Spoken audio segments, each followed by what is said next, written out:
नमस्कार साथियों। एक बार फिर से आप सभी का इम्पैक्ट के इस ऑनलाइन प्लेटफॉर्म पर हार्दिक स्वागत करता हूं। दोस्तों, इस क्लास में अपन चर्चा करने वाले हैं डेफिनेशन ऑफ कल्चर की, यानी कल्चर है वो क्या होता है, संस्कृति क्या होती है। इसके अलावा अपन बात करेंगे करेक्टरिस्टिक ऑफ कल्चर। तो संस्कृति है उसके क्या क्या करेक्टर होते हैं, क्या क्या उसके लक्षण होते हैं। इसके अलावा देखेंगे फंक्शन ऑफ कल्चर, संस्कृति के फंक्शन क्या होते हैं, कार्य क्या होते हैं। और बात करेंगे इंपॉर्टेंस ऑफ कल्चर, यानी कल्चर जो संस्कृति है उसका महत्व क्या क्या होता है। तो इन सब के बारे में अपन इस क्लास में चर्चा करने वाले हैं। तो चलिए स्टार्ट करते हैं बिना आपका टाइम वेस्ट किए। सबसे पहले अपन बात करने वाले हैं डेफिनेशन ऑफ कल्चर, यानी संस्कृति है वो क्या होती है, उसकी डेफिनेशन की अपन बात करते हैं कि किसको अपन संस्कृति कहेंगे। अलग अलग साइंटिस्ट के द्वारा अलग अलग डेफिनेशन दी गई है। तो एग्जाम में आपसे ये डेफिनेशन है वो पूछी जा सकती है कि कल्चर है वो क्या होता है। अपन बात करें सोरोकिन के अकॉर्डिंग, तो culture represents the moral, spiritual and intellectual attainment of humans. Sorokin है संस्कृति मानव की नैतिक, आध्यात्मिक और बौद्धिक उपलब्धियों का प्रतिनिधित्व करती है। सोरोकिन के अकॉर्डिंग क्या है भाई, जो कल्चर है वो क्या है। सोरोकिन के अकॉर्डिंग कल्चर है वो मानव की नैतिक, आध्यात्मिक और बौद्धिक उपलब्धियों का प्रतिनिधित्व करती है। इसके अलावा अपन बात करें मैक आइवर के अकॉर्डिंग, कि मैक आइवर के अकॉर्डिंग जो कल्चर है वो क्या होता है। तो चलिए बात करते हैं। MacIver, culture is the expression of human nature in living style, thinking, literature, religion, recreation and enjoyment.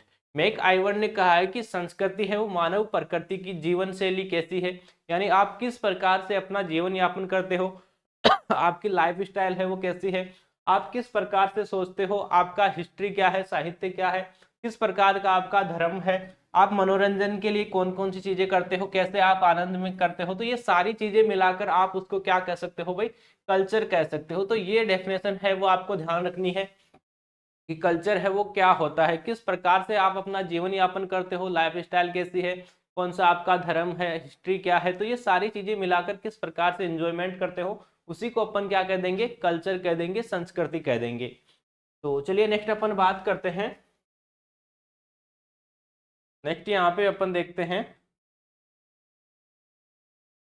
Characteristics of culture. जो कल्चर है उसके करेक्टरिस्टिक्स है वो कौन कौन से हैं।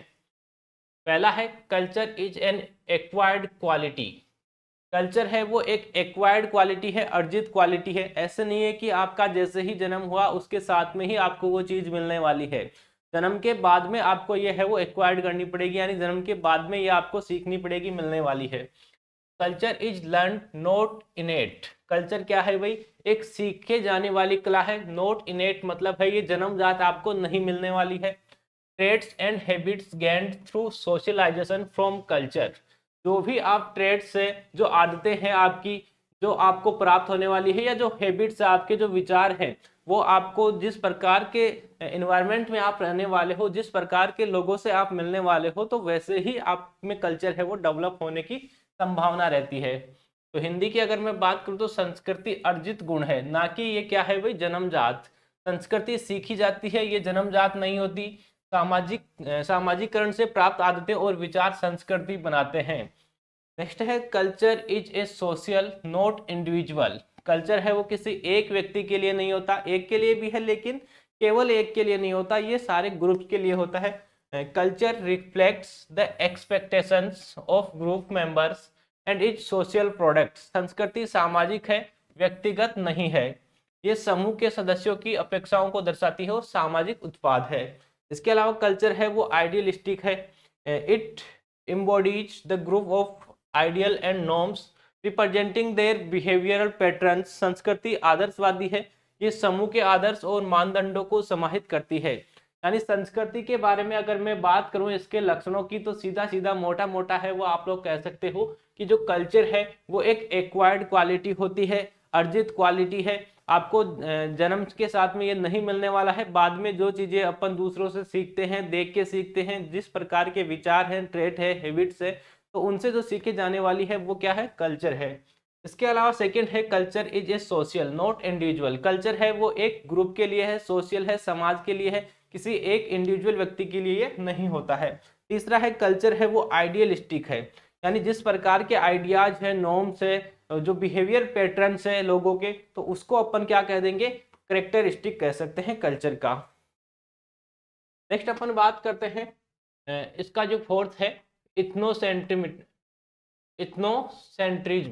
सांस्कृतिक केंद्रता। Ethnocentrism is the tendency of a society to consider its own culture as the best and view other inferior. जो इथनोसेंट्रिज्म है उससे मतलब है कि सांस्कृतिक केंद्रता एक समाज की प्रवृत्ति है जिसमें वह अपनी संस्कृति को सर्वश्रेष्ठ मानता है और दूसरों की को हीन मानता है, यानी घटिया मानता है। यानी आप कह सकते हो कि इसके अंदर क्या होता है, जैसे मैं हूं तो मेरी संस्कृति है, जो मेरा कल्चर है उसको मैं बेस्ट बताऊंगा, किसी और का है उसको मैं बेकार बताऊंगा। तो इस प्रकार का जो सिस्टम है उसको अपन क्या कहते हैं, सांस्कृतिक केंद्रितता कहते हैं या इथनोसेंट्रिज्म कहते हैं। It is a feeling where native comes to despise foreigners and feel superior to them. ये एक भावना है जिसमें देशी लोग विदेशियों को तुच्छ समझते हैं और स्वयं उनसे श्रेष्ठ मानते हैं। जैसे अपन अपने फॉरेनर अगर अपनी कंट्री में आते हैं तो अपन अपने को बेस्ट मानते हैं, उनको है वो ऐसे ही समझते हैं। लेकिन उल्टा होगा, जब आप वहां पे जाओगे तो वो आप लोगों को ऐसे ही समझेंगे, अपने आप को वो बेस्ट मानेंगे। तो इस प्रकार का जो सिस्टम है उसको सांस्कृतिक केंद्रितता या इथनोसेंट्रिज्म कहते हैं दोस्तों। नेक्स्ट है अपने पास में फंक्शन ऑफ कल्चर। जो कल्चर है उसके फंक्शन, संस्कृति है उसके क्या क्या कार्य हैं। तो culture holds significance for both individual and groups. It functions can be broadly categorise in two areas. संस्कृति का महत्व व्यक्तियों के लिए भी होता है और समूह के लिए भी होता है, इंडिविजुअल के लिए भी है प्लस ग्रुप के लिए भी है, दोनों के लिए है। तो इसके कार्यों की मुख्य रूप से दो भागों में अपन ने विभाजित किया है। पहला है फॉर इंडिविजुअल, व्यक्तियों के लिए, दूसरा है फॉर ग्रुप, समूह के लिए। तो दोनों का अलग अलग अपन देखेंगे कि व्यक्तियों के लिए कैसे ये फंक्शन करता है, कार्य करता है, इंडिविजुअल के लिए और ग्रुप के लिए कैसे कार्य करता है। सबसे पहले अपन देखेंगे इंडिविजुअल के लिए, इंपोर्टेंस टू द इंडिविजुअल, व्यक्तियों के लिए महत्व। तो culture makes man a human being. Culture है वो मनुष्य को मानव बना देती है, यानी जिस प्रकार के कल्चर के अंदर आप रहने वाले हो वैसे ही करेक्टर है वो आप सीखने वाले हो, वैसे ही आपकी संस्कृति होने वाली है। जिस प्रकार का एनवायरनमेंट होगा, जिस प्रकार का ग्रुप आपका होगा, जिस प्रकार के लोगों से आप मिलते हो वैसे ही आप बन जाओगे। तो इसलिए अपन ने इसको कहा है कि कल्चर है वो क्या बना देता है, मनुष्य को मानव बना देता है। संस्कृति व्यवहार को नियंत्रित करती है। Culture regulates behaviour and prepares individuals for a group life. संस्कृति व्यवहार को नियंत्रित करती है और व्यक्तियों को सामूहिक जीवन के लिए तैयार करती है। यानी आपकी संस्कृति ही है जो आपको रोक के रखती है, आपको कंट्रोल करके रखती है, आपको पकड़ के रखती है। वरना तो आप ऐसी ऐसी चीजें कर जाओगे जो आपने सोची नहीं है भाई, आप उनके डर से है वो थोड़ा रुक के रहते हो। It provides a complete design of living by teaching what type of food to eat, how to behave and how to cooperate or compete with others। जो आपका कल्चर है वो आपको क्या सिखाता है, किस प्रकार से आपको अपना जीवन यापन करना है, किस प्रकार का आपको फूड खाना है यानी भोजन आपको खाना है, कैसे आपको बिहेव करना है। तो ये सारी चीजें हैं वो किससे सीखते हो आप, कल्चर से। ये जीवन जीने का एक संपूर्ण ढांचा प्रदान करती है। जो कल्चर है वो आपको लाइफ जीने का, जीवन जीने का एक कंप्लीट है वो रोड मैप है वो आपको प्रदान करती है। जैसे आपको क्या खाना चाहिए, कैसे व्यवहार आपको करना चाहिए, दूसरों के साथ सहयोग कैसे करें या प्रतिस्पर्धा आपको दूसरों के साथ में कैसे करनी चाहिए। तो ये सारी चीजें हैं वो कैसे सीख पाओगे भाई आप, कल्चर के थ्रू। तो ये कल्चर है वो बहुत ही इंपॉर्टेंट है आपकी लाइफ के लिए। इसके अलावा culture provides solution for complicated situations. जो कॉम्प्लिकेटेड सिचुएशंस है उनके लिए आपको जो सॉल्यूशंस मिलने वाला है वो भी संस्कृति के द्वारा ही मिलने वाला है। इसके अलावा for instance forming a quick in crowd palace becomes a automatic due to culture influences. यदि आप भीड़ भाड़ वाली जगह पे जाते हो तो आपने देखा होगा कि जैसे आप कहीं किसी मॉल के अंदर हो या आप कहीं से कोई टिकट ले रहे हो तो वहां पे ज्यादा भीड़ रहती है, तो वहां पे एक लाइन बन जाती है। तो वो भी कैसे बनती है, कल्चर के अनुसार ही बनती है। यदि ऐसा कल्चर ही नहीं होगा तो आप लाइन के अंदर नहीं लगोगे, आप इधर उधर भगोगे भाई। तो ये भी एक इसका इंपॉर्टेंस है, महत्व है। Next Culture provides traditional interpretations for certain situations. Culture assigned to specific meaning to various events or symbols. Example, postponing a journey if a cat crossed the path. संस्कृति कुछ परिस्थितियों के लिए पारंपरिक जो व्याख्यान है वो भी प्रदान करती है। जैसे आपने सुना होगा, आपने देखा होगा कि बिल्ली यदि आपका रास्ता काट दे तो आपको रुक जाना चाहिए, आपको नहीं जाना चाहिए। या जैसे छींक आपको आती है तब भी आप रुक जाते हो, बैठ जाते हो, तो ऐसा माना जाता है। तो जो पुरानी चीजें हैं वो भी आपको कहाँ से मिलने वाली है, कल्चर से ही मिलने वाली है। तो ये जो व्याख्यान है संस्कृति के अनुसार अलग अलग हो सकते हैं, एरिया के अकॉर्डिंग, अलग अलग एरिया की अलग अलग कल्चर होती है, तो वहाँ के अलग अलग व्याख्यान है, वो अलग अलग थ्योरीज है वो होती है। नेक्स्ट है फॉर द ग्रुप्स। अभी अपन ने इंडिविजुअल की बात की थी, अब अपन बात करेंगे कि क्या इंपॉर्टेंस है ग्रुप के लिए कल्चर का, संस्कृति का। Culture keeps the social relationship intact. Culture is a crucial not only for individual but also for groups. संस्कृति सामाजिक संबंधों को बनाए रखती है। यदि संस्कृति ही नहीं होगी तो आपके सोशल रिलेशन है वो नहीं रहने वाले हैं। Culture broad sense the vision of the individual. Culture provides a set of rules that enable to cooperation among individuals। संस्कृति व्यक्ति की दृष्टि को व्यापक बनाती है। संस्कृति नियमों का एक समूह प्रदान करती है जो व्यक्तियों के बीच है जो सहयोग को बढ़ाता है। It introduces concepts like family, state, nations, and class, facilitating coordination and division of labor। ये परिवार, राज्य, राष्ट्र, वर्ग जैसे अवधारणा को प्रस्तुत करती है जिससे समन्वय और श्रम विभाजन संभव हो पाता है। तो ये बात हो गई भाई ग्रुप के लिए। पहले अपन ने इंडिविजुअल के लिए देखा था, फिर अपन ने ग्रुप के लिए बात की है। अब बात करते हैं कुछ इंपॉर्टेंट डेफिनेशंस की जो आपसे एग्जाम में है वो पूछी जाने वाली है, क्या बहुत ही इंपॉर्टेंट है। तो सबसे पहली डेफिनेशन है कल्चरल डिफ्यूजन। डिफ्यूजन से मतलब है फैलाव से। डिफ्यूजन से मतलब क्या है भाई, फैलाव, यानी आपको किसी चीज को फैलाना है, प्रसार उसका करना है। या आप जैसे अपन कह सकते हैं एडवर्टाइजमेंट, एडवर्टाइजमेंट है वो आपको करना है, लोगों तक उसको पहुंचाना है, उसी को अपन क्या कहते हैं, डिफ्यूजन कहते हैं, प्रसार कहते हैं। तो संस्कृति का प्रसार आपको करना है। Cultural diffusion refers to the process by which cultural traits invented और discovered in a one society. यदि आपके समाज में कोई ऐसी संस्कृति विकसित हो चुकी है जो आप उसको दूसरे समाजों के अंदर फैला देते हो, पहुंचा देते हो, तो उसी को अपन क्या कह देंगे, संस्कृति प्रसार। आर स्प्रेड डायरेक्टली और इनडायरेक्टली टू अदर सोसाइटीज। सांस्कृतिक प्रसार उस प्रक्रिया को कहते हैं जिसमें किसी समाज में आविष्कृत एवं खोजे गए सांस्कृतिक लक्षण सीधे या अप्रत्यक्ष रूप से अन्य समाजों में फैलते हैं। यानी कोई भी ऐसी कल्चर जो आपके समाज में डेवलप हुई थी या एक समाज में डेवलप हुई है तो वो दूसरे समाज में यदि पहुंच जाती है उसको अपन पहुंचा देते हैं, फैला देते हैं, तो उसी को अपन क्या कहेंगे भाई, कल्चरल डिफ्यूजन अपन कहेंगे, सांस्कृतिक प्रसार अपन उसको कहेंगे। तो ये डेफिनेशन है वो आपको ध्यान रखनी है। डिफ्यूजन से आपको ध्यान रखना है कि फैलाना है, और आगे लिखा हुआ है कल्चरल, यानी आपको क्या फैलाना है, संस्कृति को फैलाना है एक समाज से दूसरे समाज के बीच में। चलिए नेक्स्ट जो डेफिनेशन है वो है कल्चरल लेग, और ये भी इंपॉर्टेंट डेफिनेशन है दोस्तों। कल्चरल लेग या सांस्कृतिक अंतराल।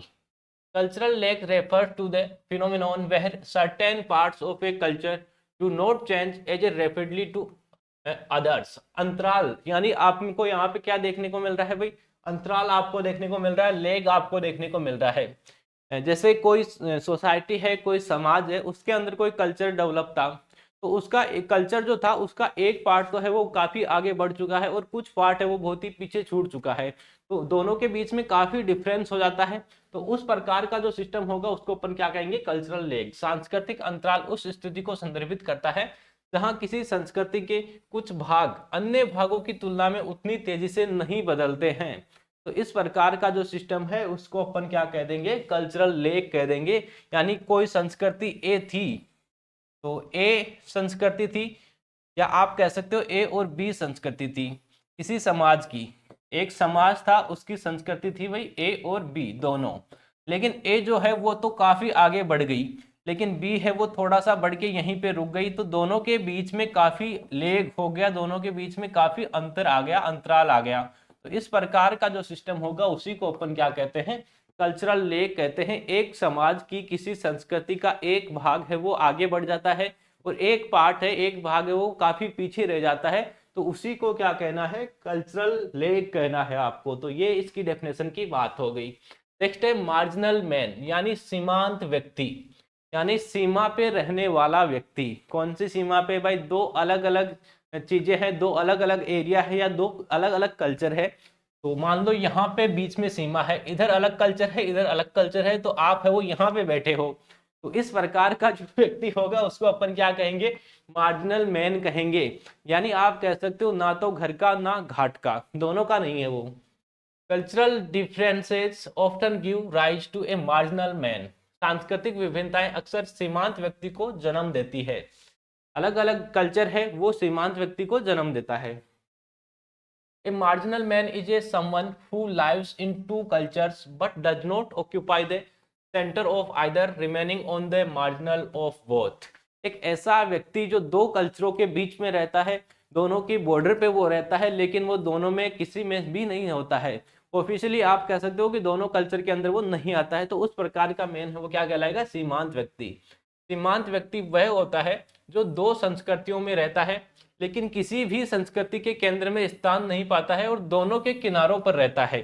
जैसे अपन ने कहा था दो अलग अलग कल्चर थे, कल्चर ए था और कल्चर इधर बी है, तो दोनों का जो बॉर्डर है एरिया यहाँ पे है और आप कहाँ पे बैठे हो भाई, बॉर्डर एरिया पे, ना तो आप ए में हो ना आप बी में हो। तो इस प्रकार का जो व्यक्ति होगा उसको अपन क्या कह देंगे, मार्जिनल मैन कह देंगे। Such as individual belong to two और more culture but it not fully accepted in any other them. ऐसा व्यक्ति तो या दो से अधिक संस्कृतियों में संबंधित होता है लेकिन उसे किसी भी पूर्ण स्वीकृति नहीं मिलती है। दो या दो से अधिक संस्कृति से आप रिलेटेड हो तो लेकिन फिर भी आपको किसी एक संस्कृति में कोई फुली सपोर्ट है वो नहीं मिल पाता है, तो इस प्रकार का जो एरिया है उसी या इस प्रकार के जो व्यक्ति हैं उसको अपन मार्जिनल मैन में कहेंगे। फॉर एग्जाम्पल, उदाहरण की अगर अपन बात करें, ए migrant who moves from one culture area to distinctly different one is often considered a marginal man। एक प्रवासी जो एक सांस्कृतिक क्षेत्र से दूसरे पूरी तरह भिन्न सांस्कृतिक क्षेत्र में जाता है उसे अक्सर सीमांत व्यक्ति माना जाता है। जैसे आप यहाँ रहते हो और यहाँ से आप डायरेक्ट है वो, जैसे आप राजस्थान में रहते हो, राजस्थान से आप सीधे साउथ के अंदर चले गए, तो राजस्थान का कल्चर अलग है, साउथ का कल्चर अलग है, तो आप ना तो वहां के रहे ना यहाँ के रहे, घर के ना घाट के, दोनों के आप नहीं रहे। तो इस प्रकार का जो सिस्टम होगा उसी को अपन क्या कहेंगे, सीमांत व्यक्ति, या इस प्रकार का जो मैन होगा, व्यक्ति होगा, उसी को अपन मार्जिनल मैन कहेंगे। तो ये डेफिनेशन आपको ध्यान रखनी है। तो ये अपनी क्लास थी, उम्मीद करता हूँ क्लास सबको अच्छी लगी होगी। मिलते हैं नेक्स्ट क्लास में, तब तक के लिए धन्यवाद।